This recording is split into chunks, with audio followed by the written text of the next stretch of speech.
says he thinks he's way on this, so he's probably. I'm looking over there first.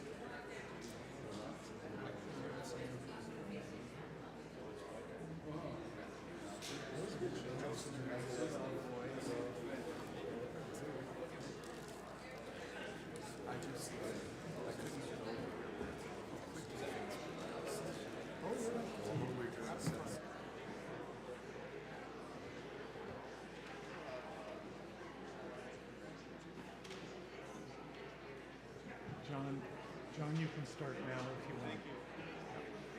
Shut off the microphone, we don't want it. Shut off the microphone, we don't want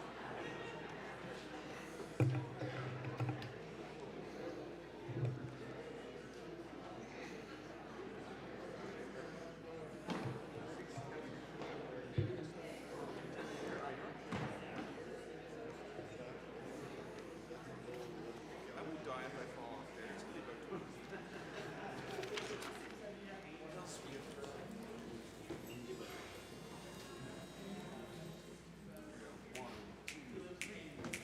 Angels we have heard on high, sweetly singing o'er the plains, and the mountains in reply, echoing their joyous strains.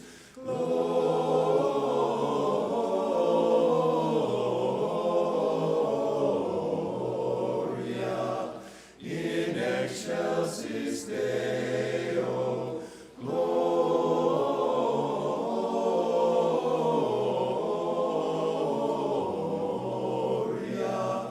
in excelsis Deo. Shepherds, why this jubilee? Why your joyous strains prolong? What the gladsome tidings be which inspire your heavenly song? Gloria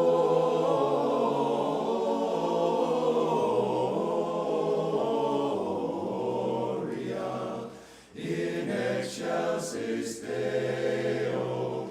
Gloria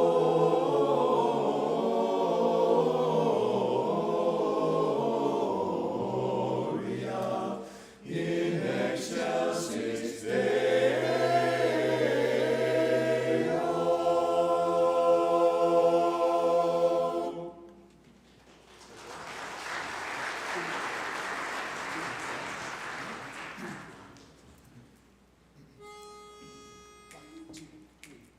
Jingle, jingle, jingle, jingle, jingle, jingle, jingle, jingle, jingle, jingle all the way. Dashing through the snow in a one-horse open sleigh, o'er the fields we go, laughing all the way. Bells on bobtail ring, making spirits bright. What fun it is to ride and sing a sleighing song tonight. Jingle bells, jingle all the way. Oh, what fun it is to ride in a one-horse open sleigh. Oh, jingle bells, jingle all the way. Oh, what fun it is to ride in a one-horse open sleigh. A day or two ago, I thought I'd take a ride. Soon Miss Fanny Bright was seated by my side. Jingle, jingle, jingle, the horse was lean and lank. Misfortune seemed his lot. He got into a drifted bank, and we got upset. Jingle, jingle, jingle, jingle, jingle, jingle, jingles, jingle all the way. Oh, what fun it is to ride in a one-horse open sleigh. Oh, jingle bells, jingle all the way. Oh, what fun it is to ride in a one-horse open sleigh. A one-horse open sleigh. Jingle, jingle, jingle, jingle all the way. Hey!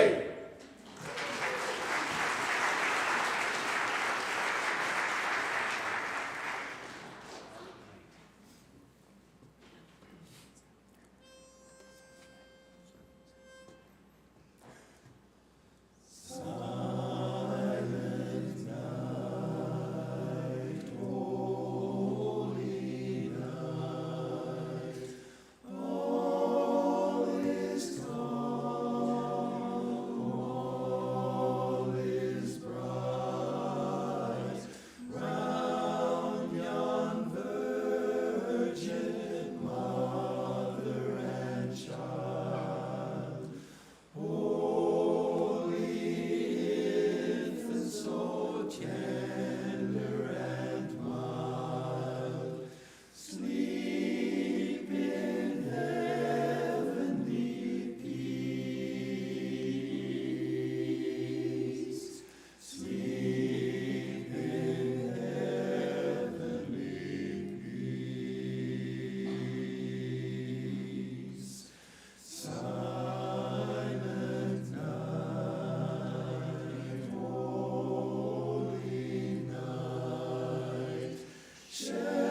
reason to be jolly. Fa la la la la la la la la. Don we now our gay apparel. Fa la la la la la la la la. Troll the ancient Yuletide carol. Fa la la la la la la la la. See the blazing Yule before us. Fa la la la la la la la la. Strike the harp and join the chorus. Fa la la la la la la la la. Follow me in merry measure. Fa la la la la la la la la. While I tell of Yuletide treasure. Fa la la la la la la la la. Fast away the old year passes. Fa la la la la la la la la. Hail the new ye lads and lasses. Fa la la la la la la la la. Sing with joy and song together. Fa la la la la la la la la. Heedless of the wind and weather. Fa la la la la la la la la la. Fa la la la la la la.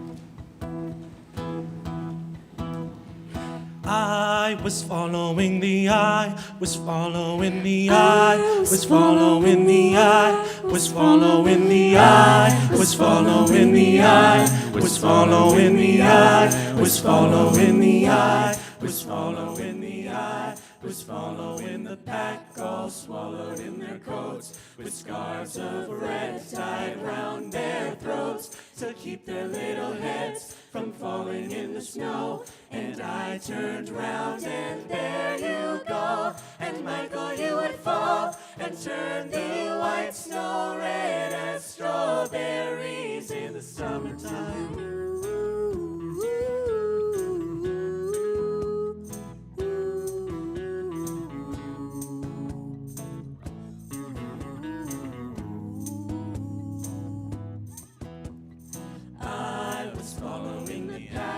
Swallowed in their coats, with scarves of red tied round their throats to keep their little heads from falling in the snow. And I turned round and there you go, and Michael, you would fall and turn the white snow red as strawberries in the summertime.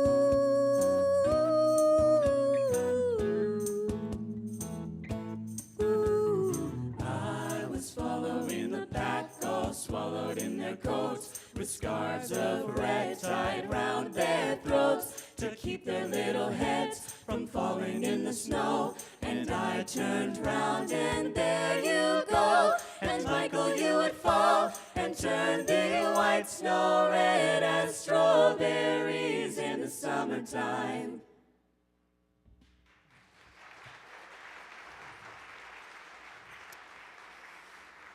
Good evening, everyone. Merry Christmas. My name is Jonathan. I get to kind of be the pseudo MC tonight. Welcome to Back Porch Stories. This is a night of art and of music and of dance and of storytelling. We've been doing this for a very long time. This is our 16th installment of Back Porch Stories. Every Back Porch Story follows Pete, who is a rather grouchy Inglewoodian who lives and tells stories about what happens on his back porch in Inglewood.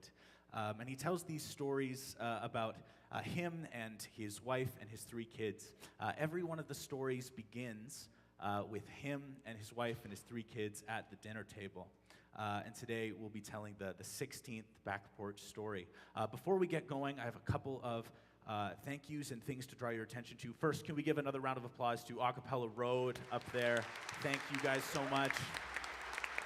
And we'll hear more from them a little bit later on. I also want to direct your attention to these two artists in the front here. They are going to be working on a piece of art that is connected to the story all night. So I encourage you every so often to peek your heads over at what they're up to and see how the piece of art is developing. We're going to sing one more song, and then we'll invite Ed to come up, and we'll launch the 16th Back Porch Story, Perfect Strangers.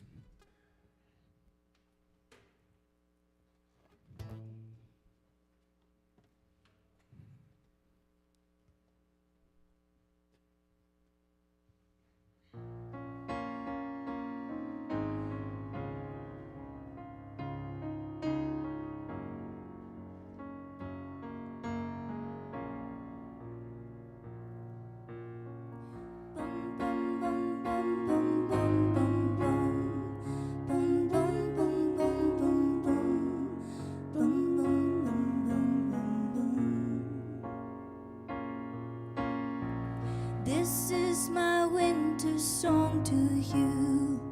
The storm is coming soon. It rolls in from the sea. My voice a beacon in the night. My words will be your light to carry you to me. Is love alive? Is love alive? Is love?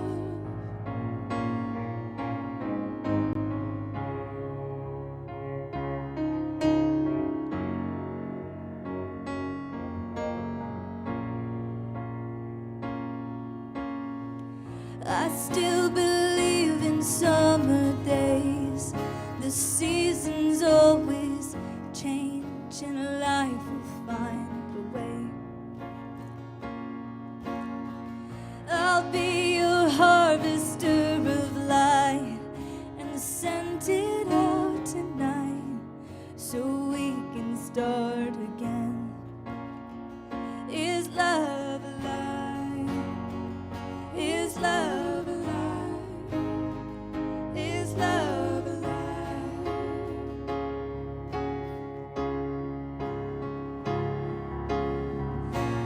This is my winter song.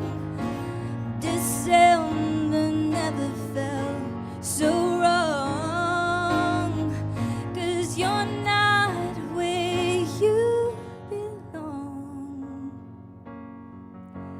Inside my arms.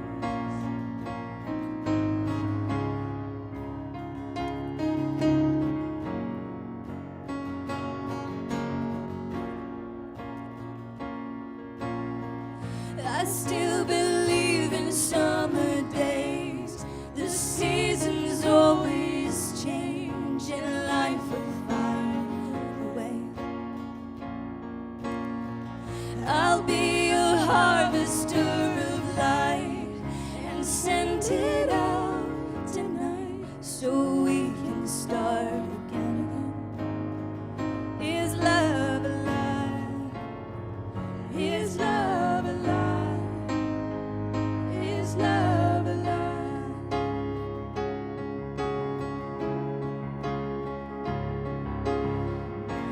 This is my winter song.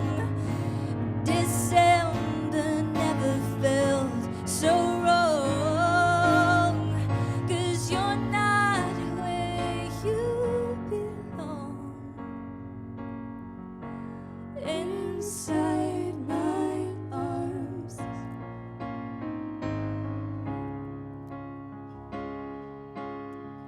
This is my winter song to you.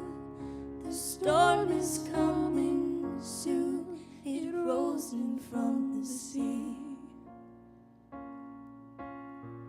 My lover beacon in the night. My words will be your light to carry you to me. Is love alive?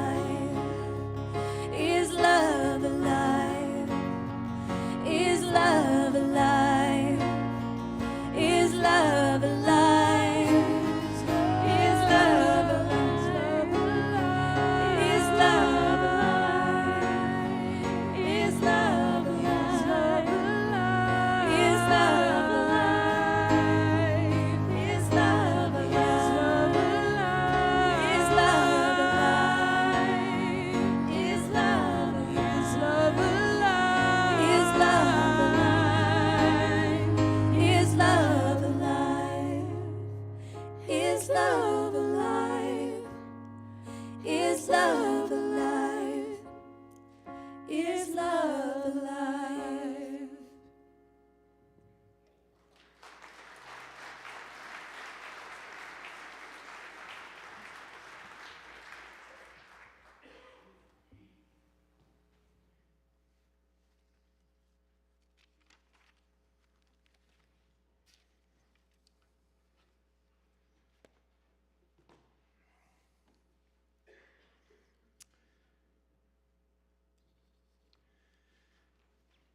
In mid-sentence, Mary jumped out of her seat like a startled sparrow. Her cell behind her, on the counter over by the fridge, didn't have a chance to flirt with a second ring. Pete felt a brush of irritation. It was a violation of the dinner table. Although, if he was honest, he had done it himself a time or two. But his calls were invariably attuned to his business, keeping this family afloat, making this very dinner possible.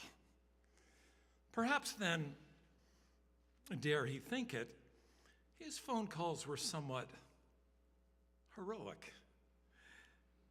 Well, maybe not. Over by the fridge, Mary was looking like she'd rather not have violated the dinner table. Yes, I know. I know, Mary was saying, glancing over to Pete. Yes, I suppose, we could probably do that. Pete frowned at Mary, whispering tensely, "We don't need any new windows." And then for good measure, "Our furnace ducts are clean enough." Mary rolled her eyes and swatted Pete's words away with her free hand and turned her back. Now the entire family was collectively eavesdropping, speculating on what was being said on the other end. Forks frozen, eyes narrowed, all surmising who would be doing the favor. Pete already knew.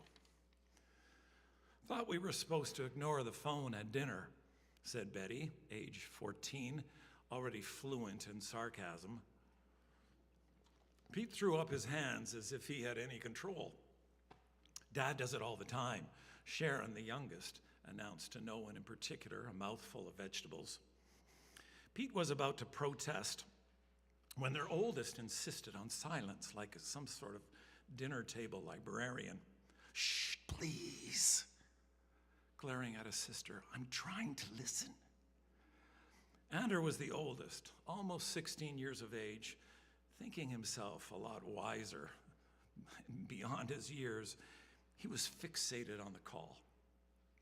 "You shouldn't be eavesdropping anyway," 12-year-old Sharon scolded Andrew. Pete shrugs. "Well, kids, fair game if you're going to answer the phone at the dinner table. It's like public domain. From the sound of it, someone's about to get volunteered for something." "Dad, it's your turn to clear off the table," Betty announced. "You can't be ordered to do something else if you're already doing something." "But Betty, seriously, you're super skilled at it," Pete said, way too seriously. "The way you stack plates, it's breathtaking. If looks could kill." And we all know that Andrew, Sharon was just getting warmed up on her older brother, will have to go to the bathroom before he can help with anything at all. "Yeah," Betty scoffed, "a 20-minute dump until all the dishes are put away. Useless." "Well, my body has unique and delicate cycles," Andrew explained defensively, and then he went back to cutting his meat. "Okay, everyone," Mary sighed, returning to her cold potatoes. "I'm going to nuke these a second." Mary tapped on the numbers on the pad, figuring 55 seconds should do the trick. The rest of the family waited their fates, Betty still glaring at Andrew. "All righty. That was Shirley in Okotoks," Mary started. "She left a message earlier on this afternoon about a possible favor, Sorry I picked up during supper. Mary took a deep breath. Anyway, I figured it might be her. Well, sure enough, she's going to need our help. Andrew looked worried. Our? We should never have accepted those free apples from her this summer, Pete said. Yep, like they always say, Andrew agreed. There's no such thing as a free apple. Sharon was quick to correct him. There's no such thing as a free lunch. Dad, it's your turn to clear off the table, interrupted Betty, reminding her mother. I've done it 3 nights in a row. Shirley's kids are sick. Mary looked to the ceiling to concentrate, as if pleading for help from on high.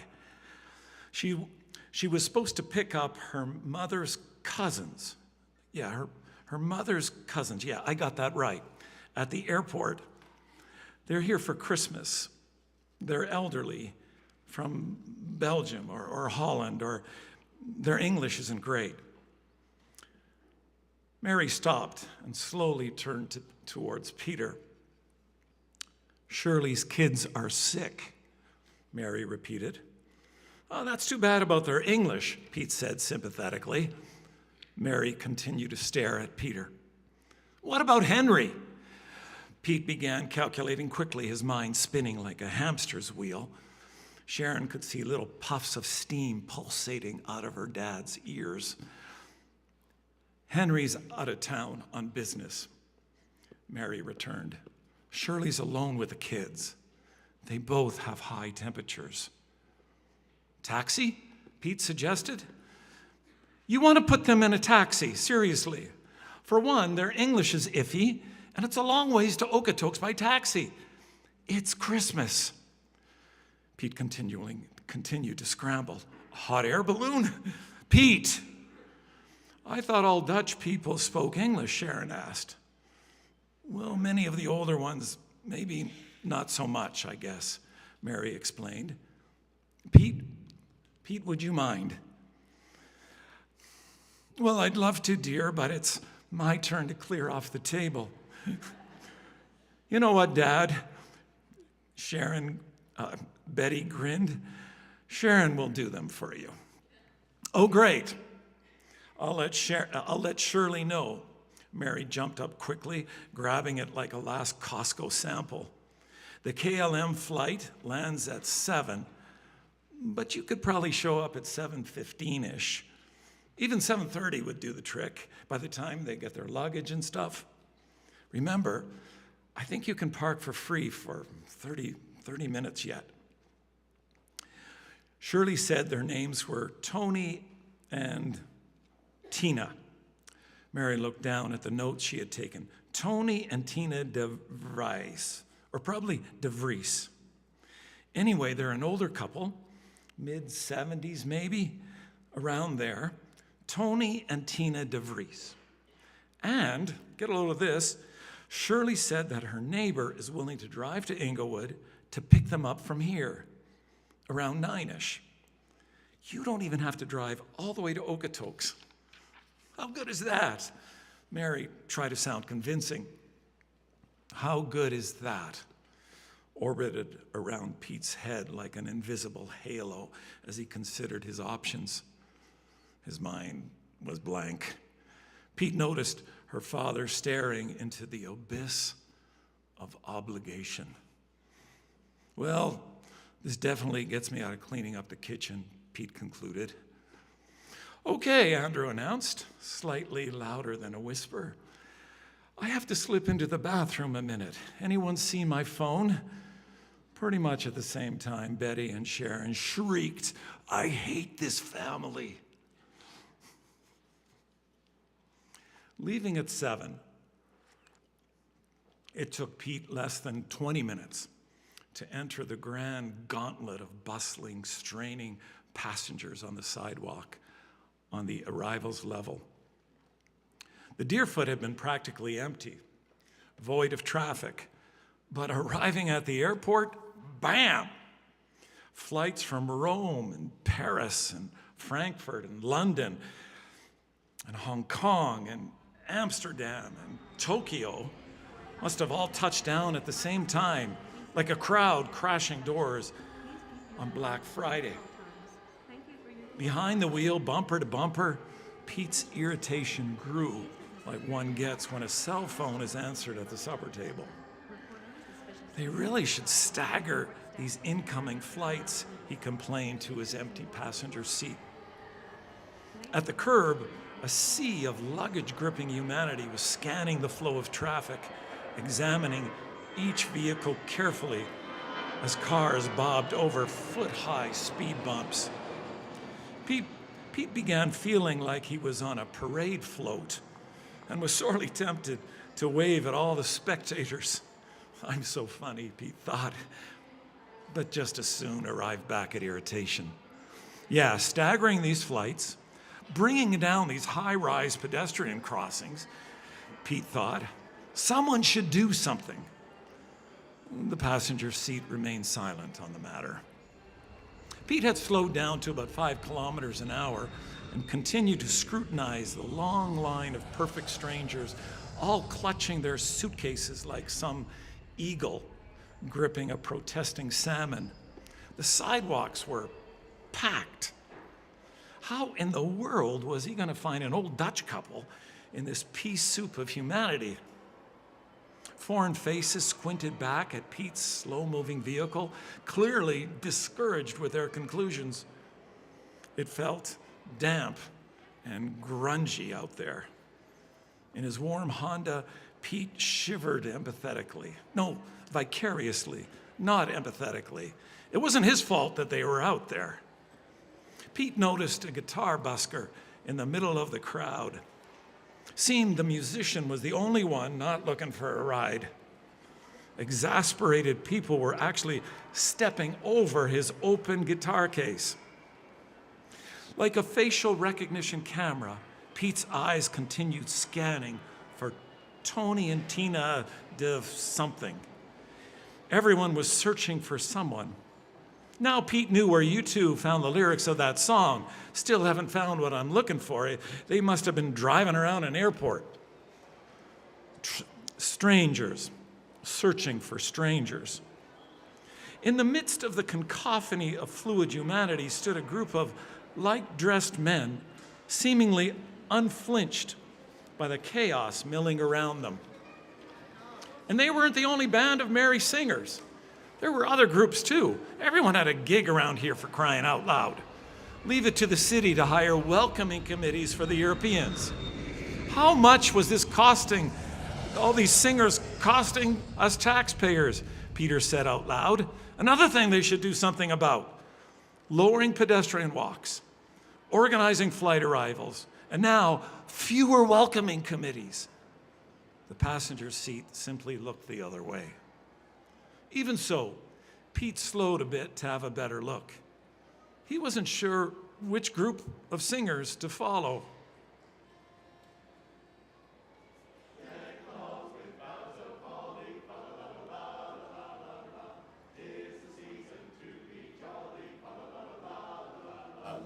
Don we now our gay apparel, fa la la la la la la la la. Troll the ancient Yuletide carol, fa la la la la la la la. See the blazing Yule before us, fa la la la la la la la. Strike the harp and join the chorus, fa la la la la la la la. We wish you a Merry Christmas. We wish you a Merry Christmas. We're here first. We wish you a Merry Christmas and a Happy New Year. Good tidings we bring to you and your king. We tell you Merry Christmas and a Happy New Year. So bring us a figgy pudding. So bring us a figgy pudding.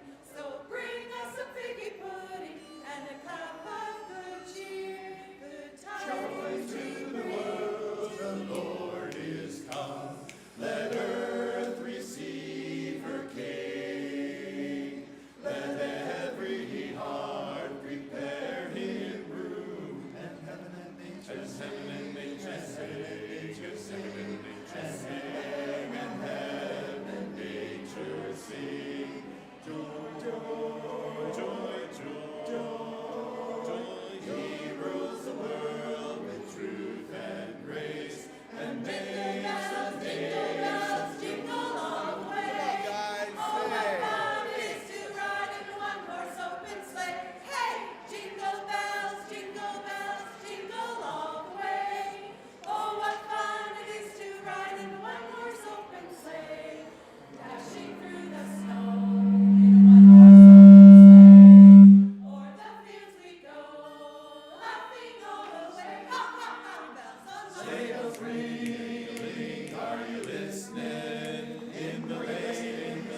A car honked behind Peter. A third of his Honda had been sticking out on the roadway. He had unconsciously slowed the car, pulled slightly over only to watch the battling banjos. Through the rearview mirror, Pete waved apologetically to the horner behind him. But this wasn't Pete's first rodeo. He had a knack for this kind of competition. Cars swerving in and out in front of Pete, towards and away from the curb, passengers being found and secured. Amazing that there weren't more fender benders in this place, Pete thought, his eyes darting back and forth to the crowd and to the road in front of him. Every one of these traveling planets seemed to be both lost and in a hurry at the same time, despite the singers trying to cheer them up. Pete had once read that there was a word for this in the Dictionary of Obscure Sorrows. Sonder. Sonder, easy to remember, only 2 syllables, sonder. The realization that each person was a universe unto themselves and couldn't conceive of another cosmos being as vivid or as complex as their own. Pete felt a moment of intense loneliness amidst the bustling crowd of perfect strangers. Alone, he shoved the disquiet under the passenger seat, like an ache without a wound. He had once tried nonchalantly to use sonder in a casual conversation, but the guy thought he had mispronounced saunter. Pete never tried again after that. Snow was falling more noticeably now, turning brunette brown and slightly slushy the moment it reached the pavement. Good metaphor for these travelers, Pete thought.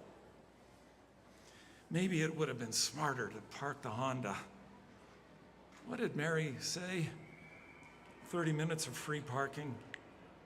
She may have been right, of course. He made a mental note not to tell her.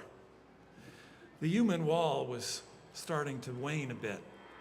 The sidewalk had diminished from 5s and 10s rather than 20s and 50s. Pete had somehow missed the Dutch couple because the sea of strangers was thinning out, not having found what he was looking for. He couldn't get that song out of his head now. The snow swirled around, floated tentatively, as if it couldn't make up his mind on whether to land on the polluted pavement or not. Pete had to wheel the car around, start this carousel from the beginning. He wasn't looking forward to circling the airport again, traveling through this gauntlet of perfect strangers. He should have parked the car.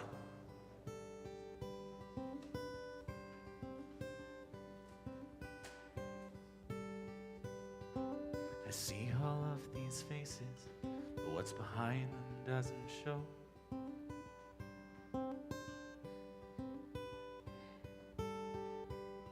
A drop of water in a river of all the stories I don't know.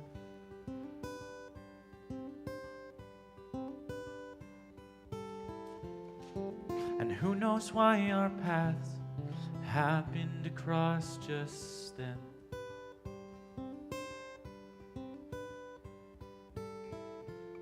And when the moment's gone, I won't see you again.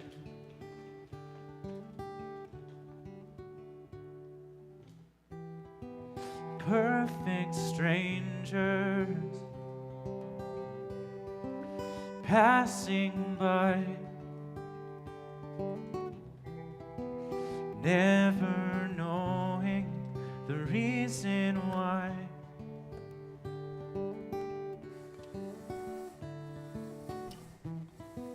Silent longing to see inside, but in the crowd it's easy to hide.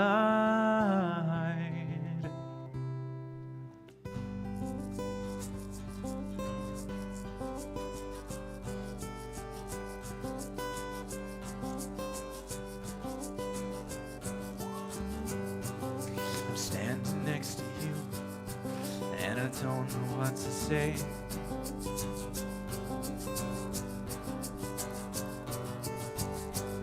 Somehow I'm paralyzed in a way I can't explain.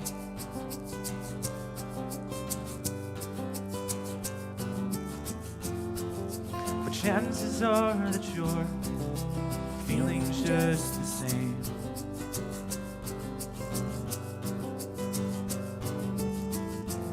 So when the fear all fades away, what could still remain?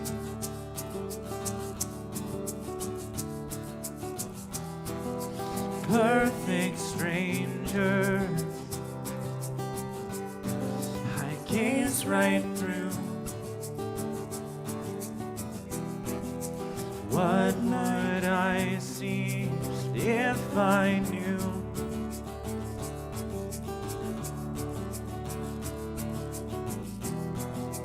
Can't you see that I'm standing here? And any moment I'll disappear.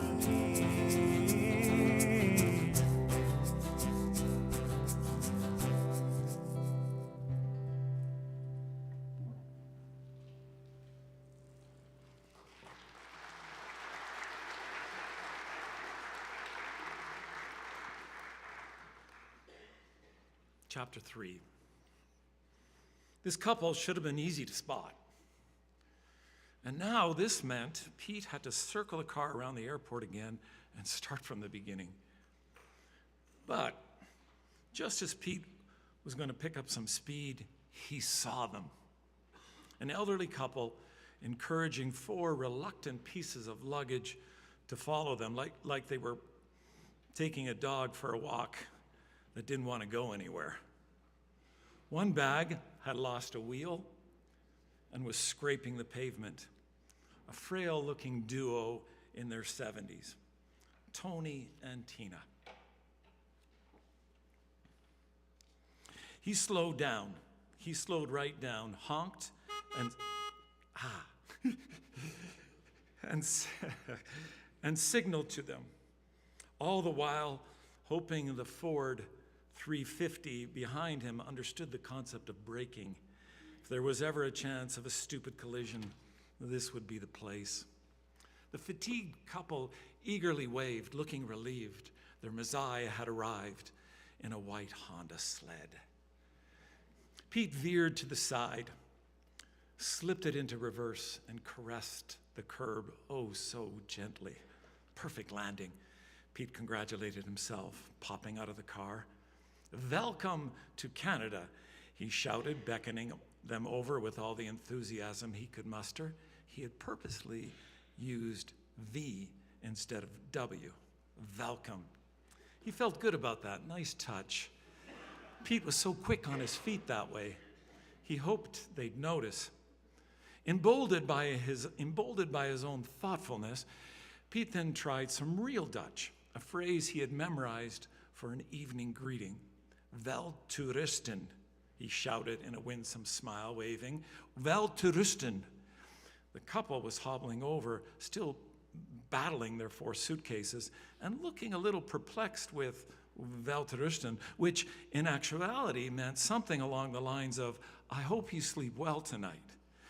No doubt they would, but an odd greeting nevertheless. Grateful for being spotted and offered a ride, Tony and Tina nodded and murmured, "Wel te rusten." Everyone would surely sleep well this night, and there would be no doubt about that. So it was a splendid start. Pete now wished he had memorized more Dutch. He reached over and began lifting the luggage, which felt like they were filled with bowling balls. The back of the Honda sagged, and the front perked up like they were ready for takeoff.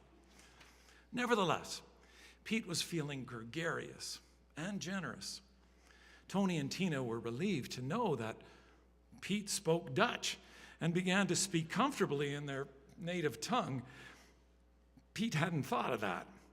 He nodded appreciatively But no amount of concentration was doing him any good. He imagined they were talking about the flight or the Grand Canadian snowflakes.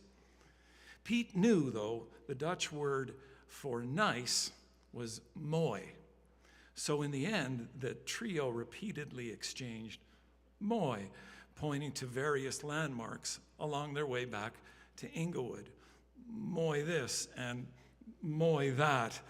They were practically philosophers.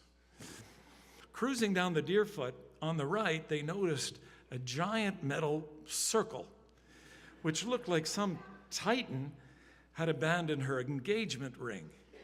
The Dutch couple stared at the ring, and then back at each other, and then back at the ring. Thicker snowflakes were swirling across the windshield like the foggy breath of a ghost, whimsically teasing them from the outside. Pete kept it at a gentle 85 kilometers, his visibility dropping into spiritual experience territory. Off the Blackfoot, past the old truck stop and Colonel Walker's school, the wood of Ingle layered now into a Christmas white. Mary was quick to the door and gave the Dutchies a hug. "How nice. Will you have a cup of tea?" she asked, mimicking a cup in her hand, complete with a tilting gesture. The couple looked at each other and responded with, "Moy." And so, boots off, Pete escorted these two perfect strangers into the living room. "Someone's driving from Okotoks to pick you up," Mary tried to explain, pointing to the clock. She was speaking much louder and slower than she normally did. "He will be here in 45 minutes. Betty had already come down from her bedroom, ready for conversation. Amsterdam was on her bucket list, and she was going to discover everything she could straight from the horse's mouth. Tina began showing Betty pictures of her grandchildren back home in Rotterdam, one of whom was Betty's age. Andrew had come down as well and began navigating his cell phone translator app. Peter and Tony, well, they set off to the side. They pretty much stared and smiled weakly, pointing to pictures on the wall and nodding. Moy. Back in the kitchen, Mary almost missed the call from Okotoks thanks to the whistling kettle. Mary pressed the phone to her ear while pondering whether the couple would want milk in their tea. Mary quickly told Shirley that all was well and asked when her neighbor expected to land in Inglewood for the grand pickup. "What?" Pete heard Mary from the kitchen. "That can't be." Betty and Andrew exchanged glances.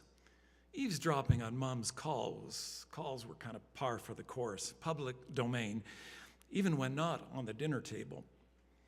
It was the way she said, "That can't be." All the way from the living room, Pete could hear Mary's eyebrows screech to the top of her forehead. Pete excused himself and walked into the kitchen. Mary was gripping the phone like it had just insulted her haircut, and she looked rather pale. "What's up, dear?" Pete whispered. Mary glared at Pete and pointed to the living room and hissed through clenched teeth, "What did you do?" Following Mary's pointing finger, Pete felt a need to clarify. "We're hosting Tony and Tina does something. Remember?" Pete smiled, trying to calm Mary. "They're from the Netherlands, dear." "No, they're not." Pete glanced back into the living room. "Well, they do speak with a pretty strong Dutch accent, so where do you think they're from?" Mary closed her eyes. "Of course they speak with a Dutch accent." Pete looked confused. "So clearly from Holland, then." "Hold on a minute, Shirley," Mary said to the phone. Looking back towards Pete smirked. Okay, maybe there's some sleeper cell agents from the former Soviet Union pretending to be an old couple from Holland. The accents are Russian.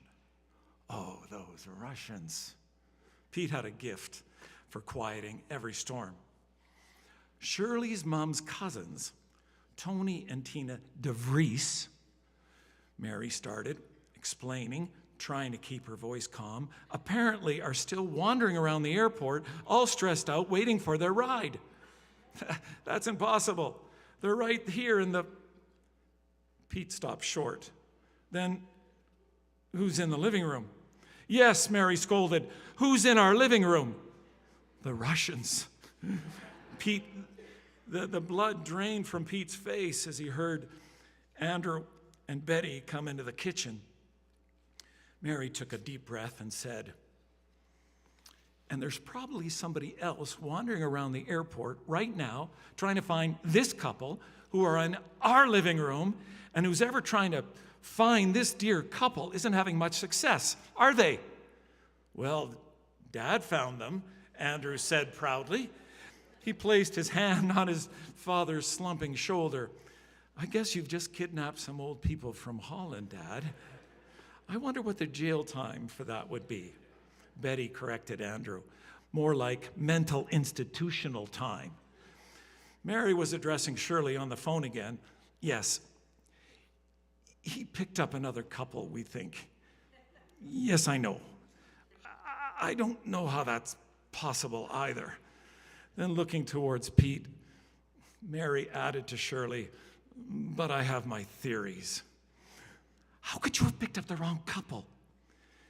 Pete wasn't sure he was expected to answer, but he did. They looked like the right couple, Pete said, folding his arms. It felt consensual.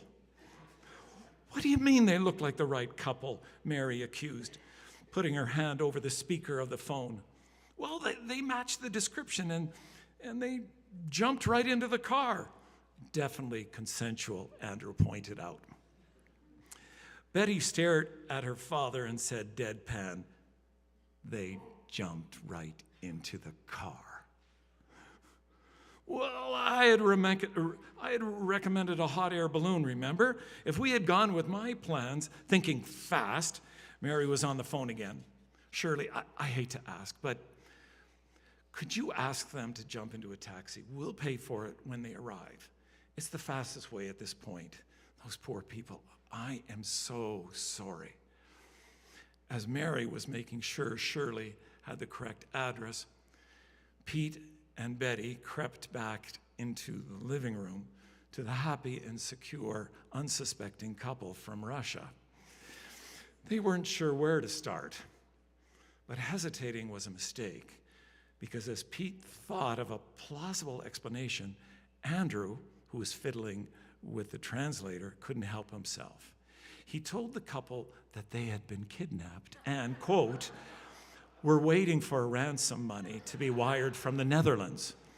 Don't joke about this, Andrew, Betty said. This is serious. You're confusing them. Indeed, Tony and Tina, or whoever they were beginning to look a little anxious. Andrew laughed. Relax, Betty. No one's been hurt. Not yet, she threatened, moving towards her older brother. The next few moments were indeed somewhat chaotic. It reminded Pete of the time two pigeons had found their way into the family tent trailer. There's one entrance and one exit in a tent trailer, and they're both the same. Getting behind the pigeons to persuade them to leave the abode had been tricky.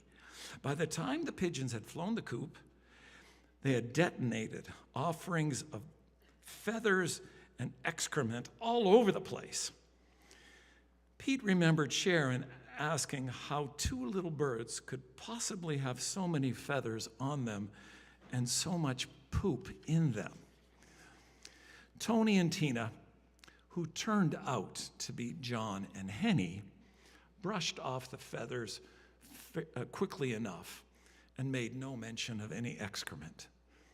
It was Christmas after all. Glad they have a sense of humor about this, whispered Sharon as John and Henny began the process of communicating with their relatives back in Rotterdam. It's like 3 in the morning in Holland. The folks back in Rotterdam, in turn, had to contact their relatives still at the airport, telling them that John and Henny were now in some wood in Ingle, and could they drive to the new address to pick them up? No, we think they're safe, the folks in Rotterdam explained to the couple roaming the airport. Just some lunatic has grabbed them and drove them away. Frazzled, Rob and Hilda, John and Henny's real retrievers, had been asking at various gates if anyone had seen an elderly Dutch couple dragging 4 wounded pieces of suitcases. Pete was still in recovery mode, trying to make light of it. What were the chances of 2 older couples, Dutch couples, both looking for rides at the same time from the same flight? Pete asked, feigning laughter to anyone who would listen. Nobody was. Shirley's neighbor, Karen, had arrived in Inglewood at 9 to bring Tony and Tina back to Okotoks. Now, she waited impatiently, staring at John and Henny. John and Henny felt enormously guilty about not being Tony and Tina, but there was really very little they could do about that. It was after 10 by the time Rob and Hilda, who were there to pick up John and Henny, and the actual Tina and Tony and Karen from Okotoks were all occupying seats in the living room of Peter and Mary. And I wrote the story and I'm getting confused, so maybe we should meet some of these people. Who are you're John and Henny? I'm John.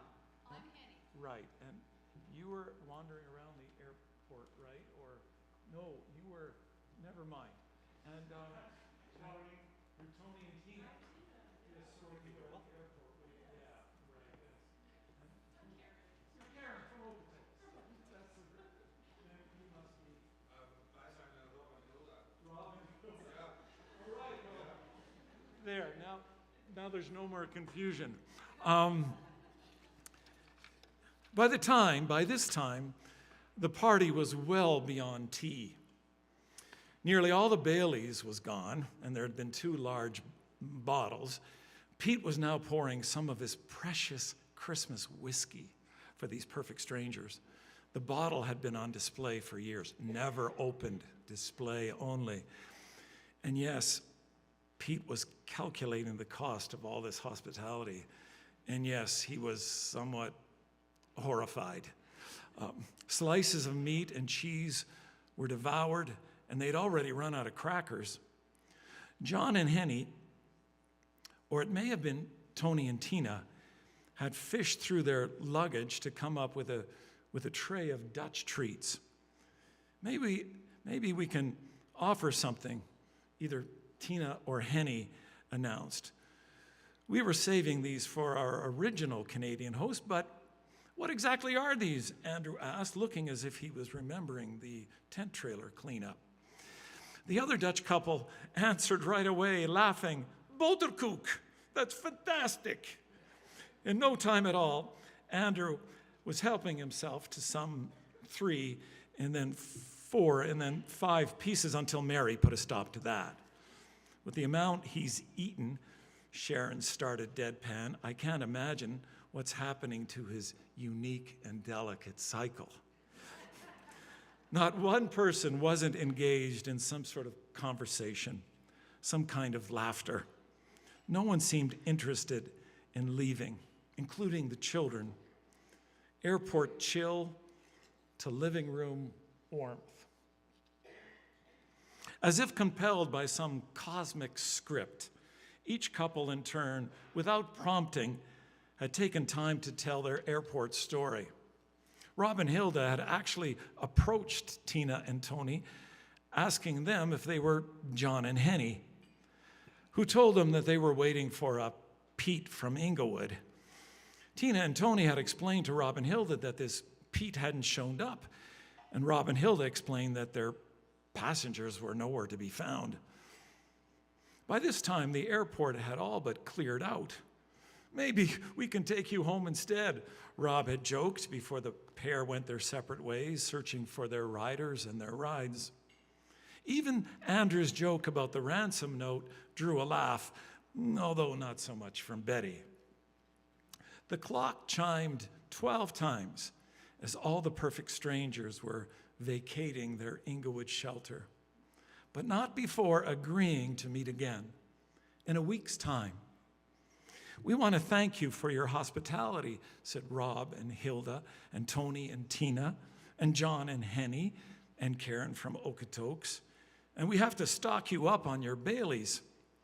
"That's not necessary," Pete joked, though he made sure his voice didn't carry. Front yards in Inglewood were now covered in pure white snow. Even the pavement had an inch of delicious accumulation, crystal clean. The wind, well, there was no wind.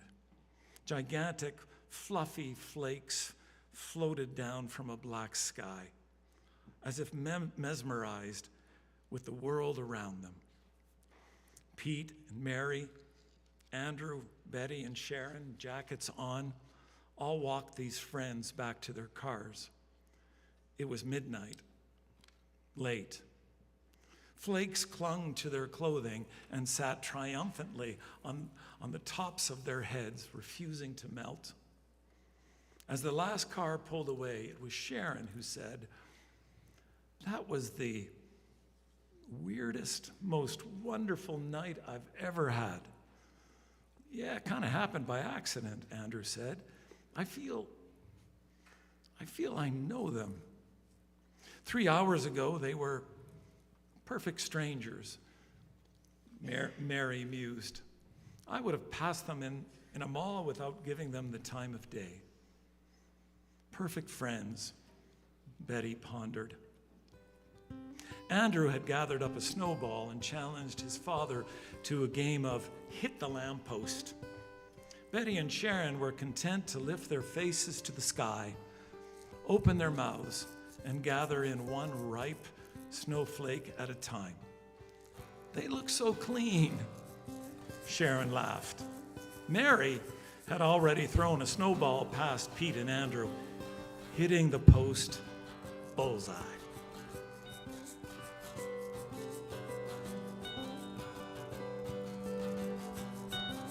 It's like I'm always searching for a look I recognize.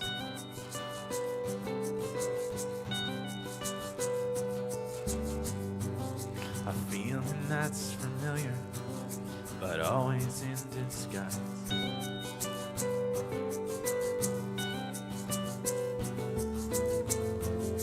Is there something out there in the vast unknown?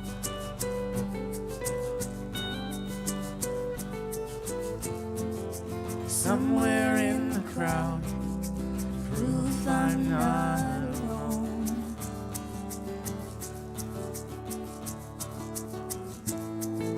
And are we really strangers? Or has it just been a long time? It could all change in a moment if you would just stay for a while.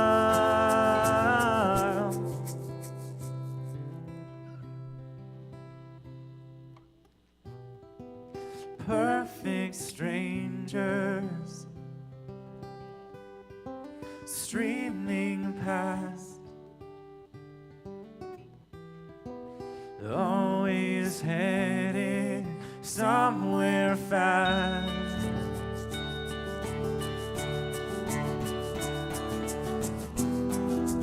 All too easy to walk away, but what might happen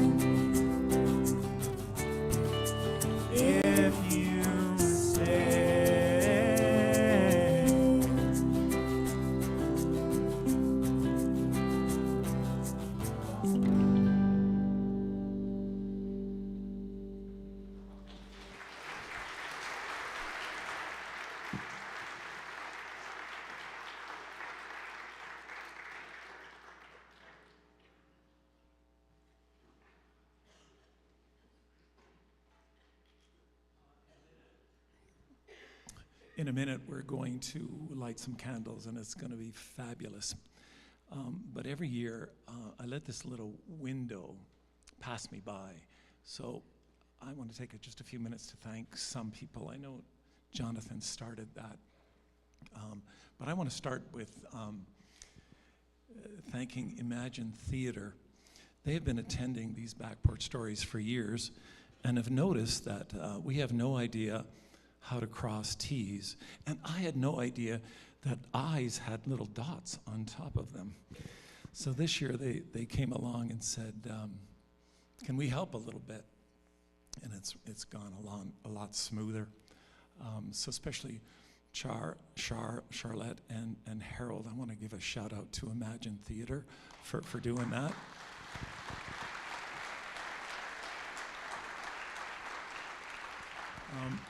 But also, so we get all the limelight up here, and there's some hardworking people back there. So a guy by the name of Andrew has made us sound really good. Harold has made us look really good with the lighting, and we've got some people wandering around with cameras, and so to the tech folk, I'm really, really grateful for you guys. So also, I want to thank, I've never really publicly thanked the dancers. I know nothing about dance. I don't know what they do with their legs and stuff, but they really gave the context maybe to Jonathan's song. I really liked how at the airport scene they were in gray and they were dingy, and then in the last scene, so airport, what did we say? Airport chaos to living room warmth. In that last dance, they were in white. I thought that was really thoughtful. The arts are such a good, and talking about originality, Jonathan came up with this song for the story, Perfect Stranger. I don't know, so I don't know what these dancers, I don't know, but these musicians creating original music, I don't know how they do it, but it's really cool. So Jonathan, way to go on that song. I mean, it's so. And talk about original art. We have two painters who knew of the story a couple weeks ago, and they've been painting like crazy for about 90 minutes, 2 hours or so, trying to capture the essence of the song and the dance and the story. So afterwards, maybe you can shoot on up and maybe encourage, maybe slap them on the back, but not, well, actually when they're, forget I said slap them, but just, yeah, come on up and see how they interpreted this story. Once again, these artists are prophets. I do want to thank, I know you're way up there. I don't even know if you've seen any part of the show. It's, but Acapella Road. My contact person there is a fellow by the name of John Simpson. I met with him in October, and he said, "Are you doing Back Porch? Would you like us to do something?" I said, "Yeah, I've been thinking, could you sing and interrupt other choirs and be willing to be interrupted by other choirs?"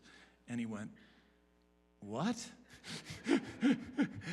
So he said, "Well, I'll talk to my director. We're a serious choir, right, Ed?" I said, "Yeah, but can you think about that?" So they were, way to go. You were such good sports. Thanks for doing that.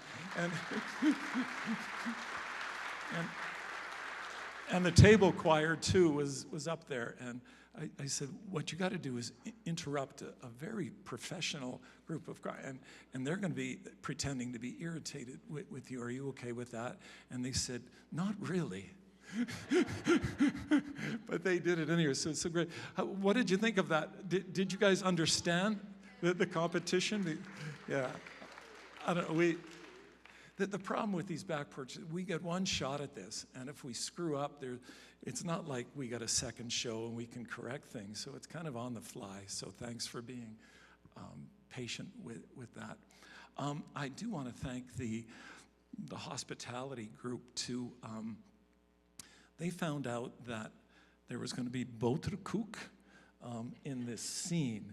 So what they were willing to do is they've baked all kinds of boterkoek, and at the end they're going to, like these cocktail I've never been to a cocktail bar, but they're going to be walking around, and their plates are going to be filled with boterkoek, so you can all get a taste of this boterkoek. And apparently, Marlene said there's recipe right on this. So if you like it, if you don't like it, don't mess with the recipe.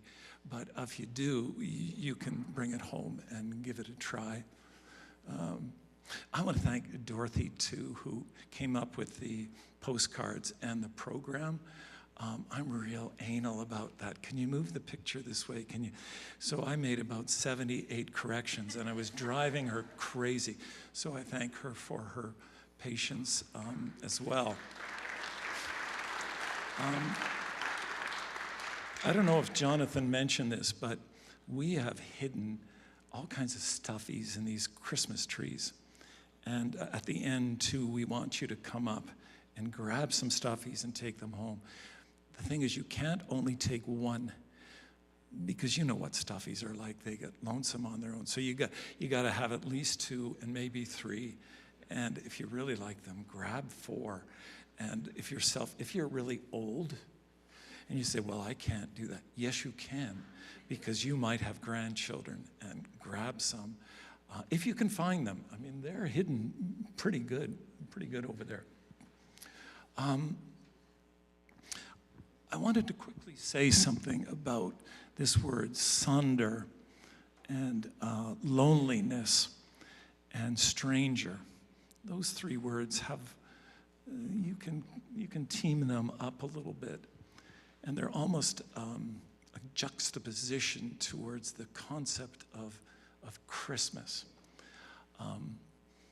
Christmas, I love Christmas. I like the glitz, and I like the trees. And if you want to give me a present, I'm good with all that. But Christmas is also this concept, this unique, mysterious concept of Emmanuel. And many of you know Emmanuel means God with us, which is really profound. And we all have different impressions of what that could possibly be. But it's in contrast to the silo of sonder and the loneliness. And there was this one guy, Eugene Peterson, who said that Christmas is like God moving into the neighborhood. Really compelling ideas about that. It's like the chaos at the airport and the coziness of the living room. How do we sort that out? It's quite something. So speaking of moving into the neighborhood, there's a church called The Table. It's not as cool as the Lantern, you got to admit. But they're meeting here on Sunday mornings at 10. And I've been to some of their services, and they're good people, and they do a good job of wrestling with Emmanuel, God with. What does that mean? How do we live? What does that mean? So they're worth a bit of a shout out to this church called the Table. All right. I want to introduce the lighting of the candles. There's going to be 2 songs sung kind of over us. I think the group up there is going to be doing. Jonathan's going to orchestrate this a little bit. So as maybe you've spotted, these candles spread all over the place. There's about 200. And your assignment, you introverts are going to hate me. Your job is to, let's face it, you're getting a little stiff. You got to get up out of your seat in that first song and go secure yourself a candle and grab it. And just as you're about to turn around and find the security of your pew again, you're going to be asked to do, actually I'm going to ask you right now what your job is. This candle that you've secured, it's all yours. You got it, is not yours. Because you have to look around and find a perfect stranger to give it to, which is really annoying. But that's your assignment. So it's a little bit like, let me demonstrate. And especially if you're 20 years old and you've noticed a very attractive person on the other end of the, this is your chance. It won't be awkward at all. It won't be creepy. You just pretend I didn't say that. But okay, so you've got your candle and you find somebody, and then you say to them, "Hi, my name is Ed." If your name isn't Ed, that's not what you would say. You would say your own name and say, and then you say, "Who are you?" Bev. Bev. Bev, would you accept my candle? And she's going, I'm not hitting on you, Bev. Don't worry. So that's that. But horror of horrors, you don't have a candle now. So that's really awkward. And then someone else. So. Emily. No, you're supposed to say. Oh, what's your name? My name. Are you hitting on me, Emily? It's not creepy at all. This will go over really well. So it's almost like musical candles. It's about 4 minutes that you've got to find a candle, find someone, introduce yourself, and hope. You got to hope that as you don't have a candle, some other perfect stranger is going to find you and present a candle to you. You've got about 4 minutes. It's quite a bit of time. Don't rush it. And if you're not quite done, Jonathan is just going to, wherever he is just going to sing another verse. When that's done, the second song will start, and we've got 8 clickers who will light your candle, and that goes really quickly. We'll light this place. Be careful as you light this place up.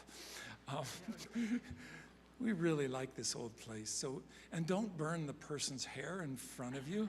This is, oh, this is great. So we have the chaos of the first song, and then you'll have the cozy living room experience of the second song, where you can just reflect as this group will sing over you. And then we'll blow out the candles, and I think I'm doing a lot of talking. I'll stop talking now, but I think, is everything clear? You got it? Okay, shut up. You got it? So you know where the candles are. And Jonathan, where are you? Are you ready? Oh, they're ready. Okay. So you've got nothing to do with this. Okay. All right. As soon as they start sinking, you can go, break, get a candle.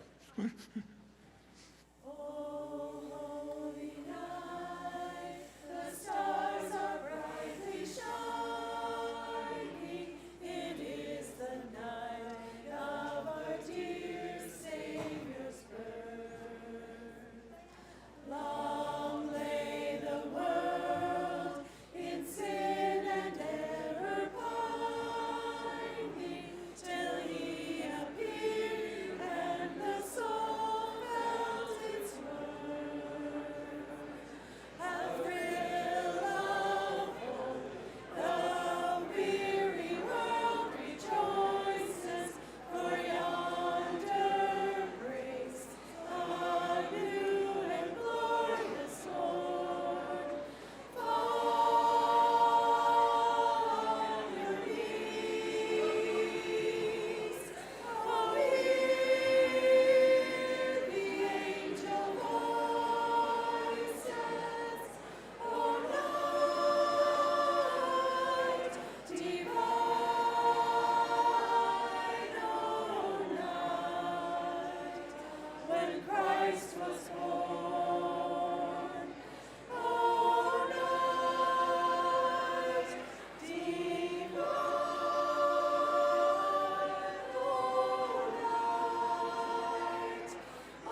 Thank you so much, everyone, for coming this evening. I'll invite you to very carefully blow out your candle. And then I'll invite you, although our evening is finished, to stick around for a while for community. Walk up to a perfect stranger if you haven't had the opportunity. I'll invite you to take a look at all of our paintings, come up into the living room, share Boulder Coke with each other. We're going to play a couple of songs as we take off this evening, but we'll invite you to stay around with us and share some community. You guys ready?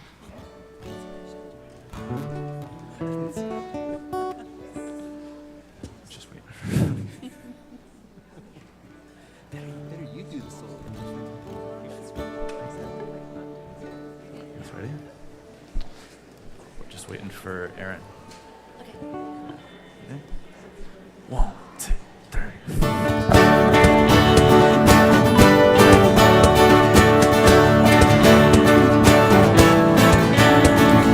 Walked into the room, you hardly knew anyone. Scene full of strangers dancing on the rungs.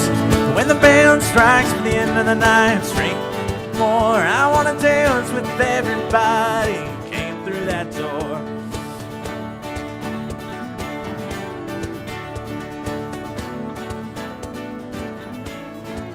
Come on, you saints and you sinners, poets, prophets, and fools. All you tricksters, hipsters, skippers, trying hard to be cool. Dumb schemers, thirsty for more. I wanna dance with everybody who came through that door. Whoa, oh, let it all go. Whoa, oh, shake up your soul. Throw your hands in the air. Throw your hat in the ring. Throw your hips and your heart into everything. Get lost in the crowd. Get down on the floor. I wanna dance with everybody who came through that door.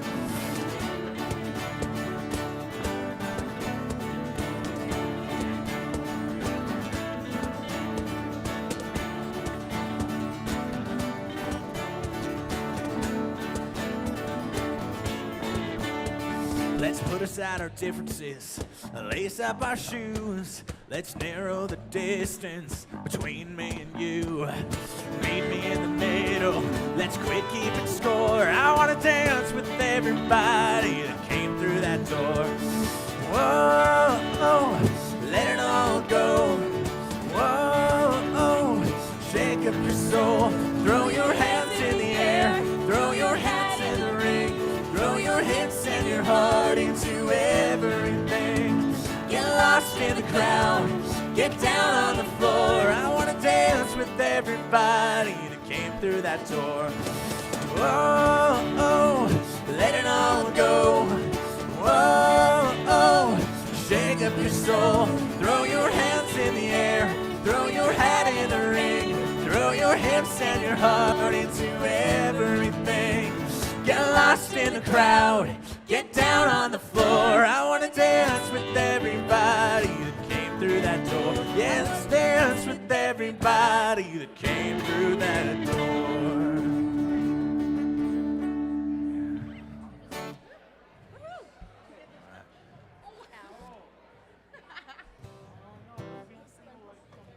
Which one do you want? You guys ready?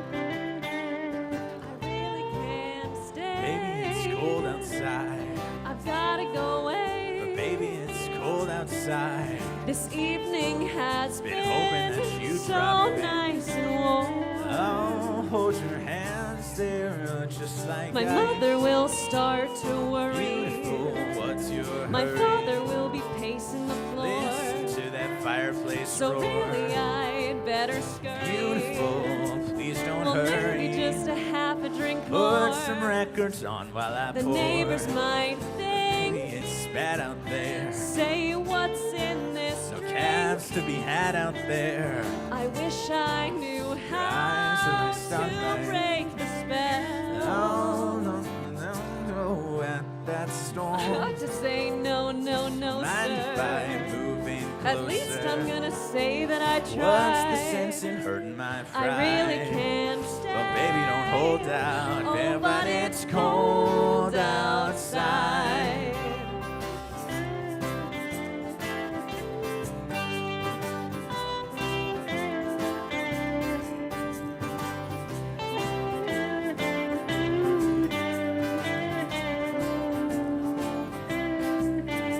I simply must go. Baby, it's cold outside. The answer is no. Baby, it's cold outside. This welcome has How lucky that been you so dropped in. nice and warm. Look out the window at that storm. My sister will be suspicious. Gosh, your lips look delicious. My brothers will be there at the door. Waves upon a tropical shore. My maintenance aunt's mind is vicious. Gosh, your lips are delicious. Well, maybe just a half a drink more. Never such a blizzard before. I've gotta get home. But baby, you'll freeze out there. Say, lend me your It's coat. up to your knees out there. You've really been I great, thrill when you touch but my hand. don't you see? How can you do this thing to There's me? bound to be talk But tomorrow. think of my lifelong At sorrow. least there'll be plenty implied. If you caught pneumonia and I really died, can't stay. get over that holdout. Oh, but it's cold. Baby, it's cold outside.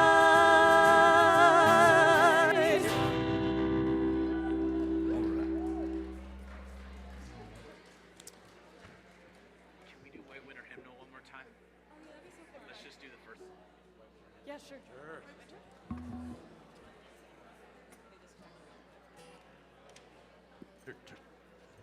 One more.